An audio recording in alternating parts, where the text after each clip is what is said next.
welcome to yet another Splitting the Facts with Tira, the show that dons a BDSM gear and whips you on the butt with facts. I am your host, Jolly. And I'm Gloomy. And on today's exciting episode, we're gonna go do something a little different. You see, there are a lot of characters that only appeared one time in the Soul Calibur series. I have dubbed these souls as OneTimers. Whether they didn't have the staying power, they were very unpopular, or in Necrit's case, dog. These men and women are technically still part of the lore and should be acknowledged for their contributions to the series, no matter how little it was. Yes, even Necrit.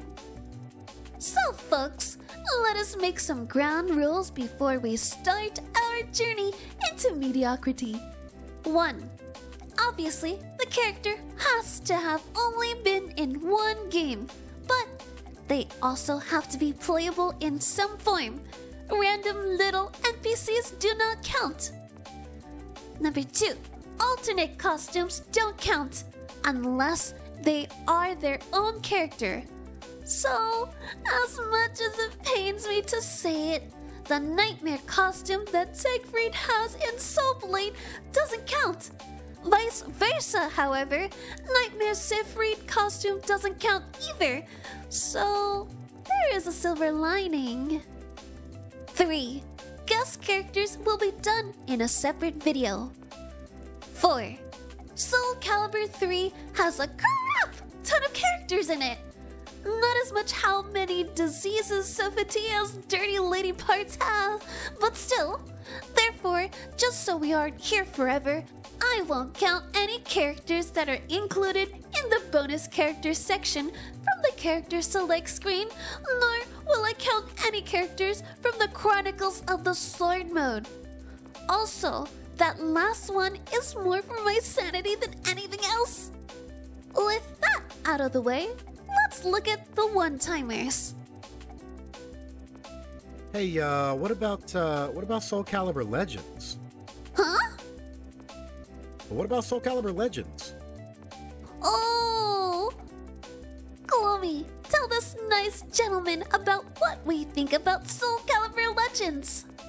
Soul Calibur Legends can kiss my f***ing taint. And with that said, let's look at the OneTimers.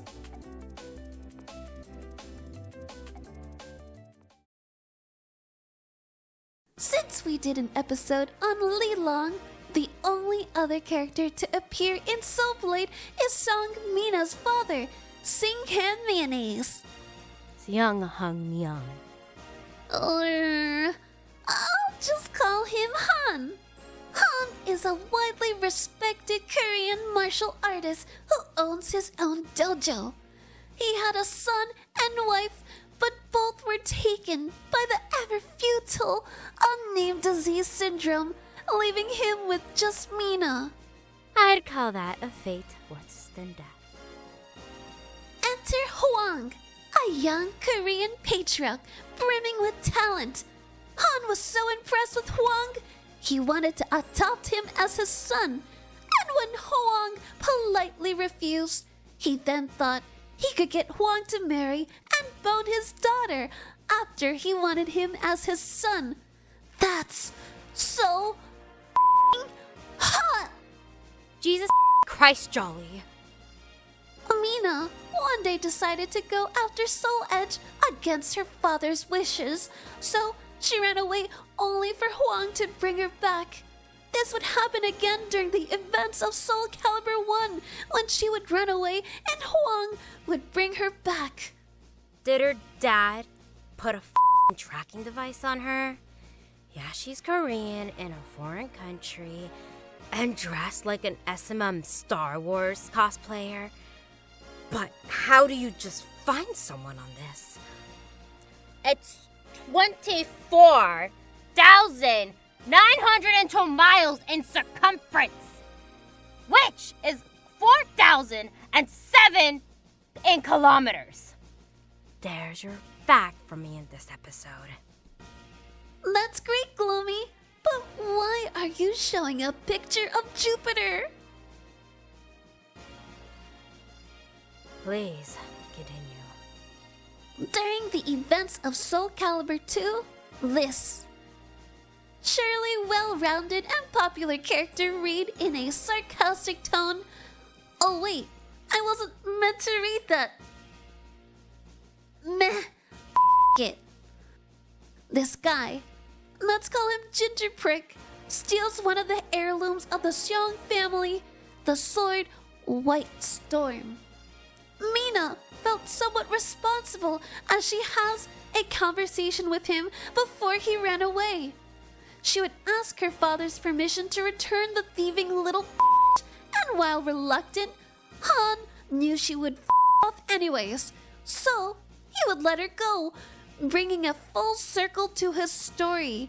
A story of a guy who wouldn't let his kid do shit, then let her out to the big bad world, never knowing if she met a grisly fate. Gloomy, your final thoughts, please. Real simple. A good story about a father who lost everything, tried to tie his daughter down so much she rebels, and in the end, and let his beloved daughter live her life. Helicopter parent. Sorry, something got stuck in my throat. Never need to see him in the playable roster again, but could be fun to have him in some sort of tutorial mode in the future. Well, it's time to leave the dusty skies of Soul Blade and enter the clear fields of Soul Calibur. And clear fields is right, as there is no OneTimers here, so we can skip this one and go on to... Actually, Jolly, there is one. Let's see. Yoshimitsu, Cervantes, Kilik.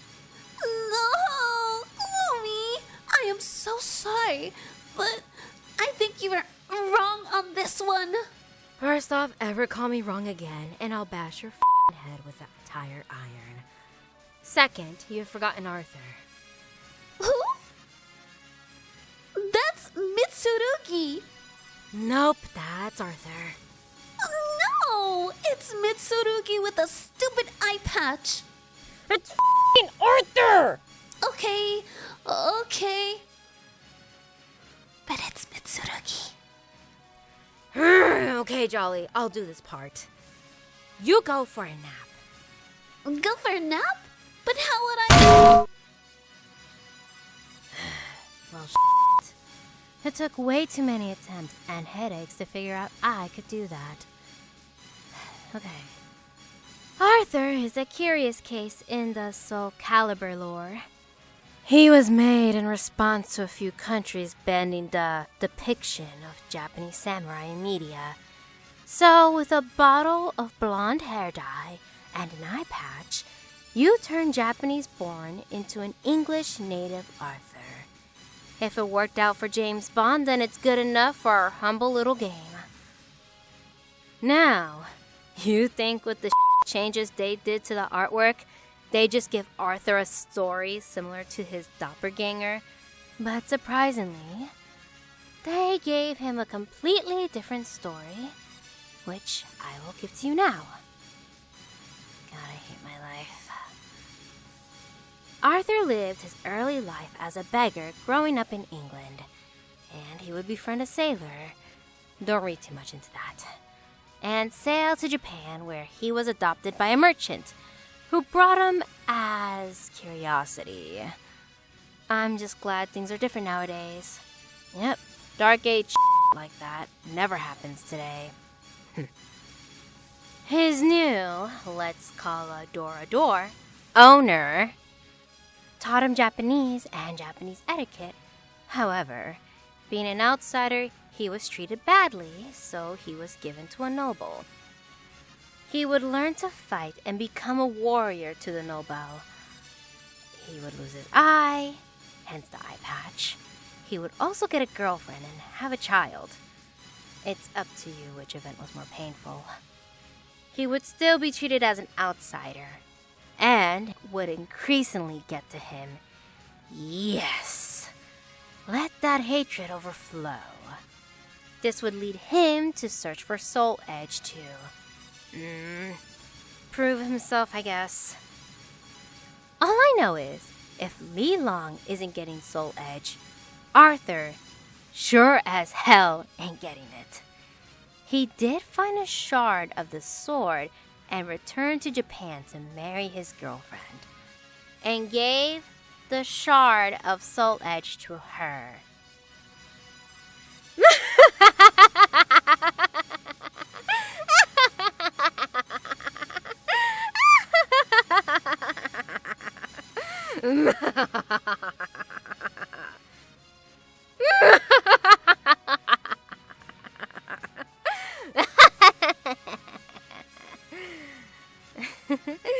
Okay, let me get back. His wife became terribly ill and eventually succumbed to her sickness. I'm sorry, this is gonna take a minute. It's just so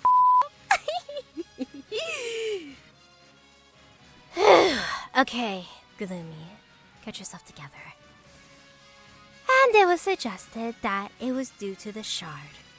Yes, that shard. Arthur, feeling responsible, and rightfully so, would gather his things and his daughter to search for Soul Edge, to destroy it, so that no one else had to be affected by its curse. Usually Jolly asks for my thoughts. Cool story. Has a little potential, but he's always going to be the back shadow of Mitsurugi. Arthur doesn't need to fully, but being a background character is fine. My head hurts. Oh, what was I doing again? You were telling me there was no OneTimers in Soul Calibur 1, so we're moving to Soul Calibur 2. Oh yeah, that's right. I think. Let's get into it. Soul Calibur 2 has 4 unique OneTimers. We'll get to the small fry first. Assassin and Berserker. These guys are unique to North American and European ports of the original SC2, so, congratulations, I guess! The thing is, these guys have no stories, so there's nothing much to say. Some have a theory that the true identity of these guys are Huang and Rock, but it doesn't make much sense, and it's more likely that it's just to buff the content of Soul Calibur 2. And before anyone says it, I will not mention Lizard Man, as it could be the same one we know. And What? by trying not to mention him, I mention him by not mentioning him. I think I just broke my own rules. I don't care and no one gives a But If you don't get on with this, I will throw a rock in the air, switch to you, and give you brain damage. But that might hurt you too. With you, that's a risk I'm always willing to take. Jeez Louise. Okay, on with the show. Next up is Charade. This thing was once a man who dreamed of adventure and set out to find Soul Edge's fragments, acquiring some along the way. He was attacked by bandits, but even on the verge of death, he held those shards in his hands and was tossed into a river. Over time, the shards, the corpse, and the blood all meshed together to create something so beautiful. This thing's name was Charade, and it was wandering across the land looking for pieces of itself and would continue to wander until it was finally absorbed into completed Soul Edge. By the way, is that noise getting to anyone else? Charade can't talk, and the only noise it makes is a constant heartbeat, which gets annoying. He's not much of a character, even by gameplay-wise. He just picks a random character and uses their moveset. Saying that, he can come back. Just lose that annoying heartbeat thing. And lastly, on this episode, we will look at...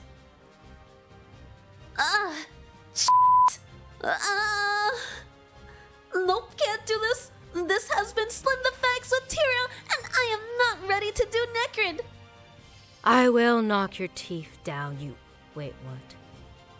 And remember, Necrid is worse than the knife wound. Bye-bye. Charlie, don't end the episode there. Charlie, you f***ing pussy. Sorry, Gloomy, but as they say, if you got a band-aid, you just leave it on and forget about it. I prefer to rip it off slowly and as painfully as possible. Pretty sure you don't do that with a band-aid. I wasn't referring to a band-aid. I was talking about your f***ing head. I'll do it eventually. See to it that you do.